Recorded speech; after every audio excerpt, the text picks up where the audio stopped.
Mr. President, today is Human Rights Day, and I wanted to simply add my voice to the many others who've spoken up today about the important things that the United States can do to continue our leadership around the world as a country that holds itself accountable and leads others towards being accountable for a world in which human rights have meaning and have substance.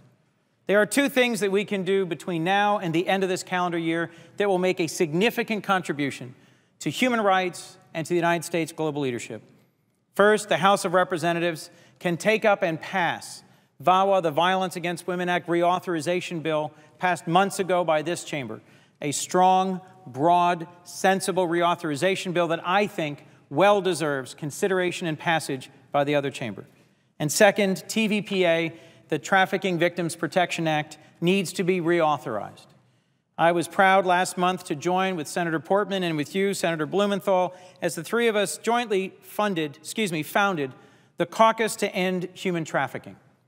Slavery exists in the world today.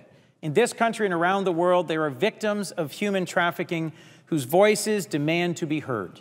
And by reauthorizing TVPA, this chamber, this country, can make a meaningful contribution towards ending trafficking in persons in the United States and around the world.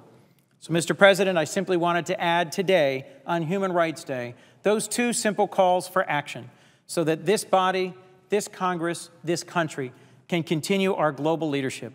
Take up and pass VAWA, the House of Representatives. Take up and pass TVPA reauthorization to the United States Senate. And together, let us continue to make history in America's leadership on human rights. Thank you, and with that, I yield the floor.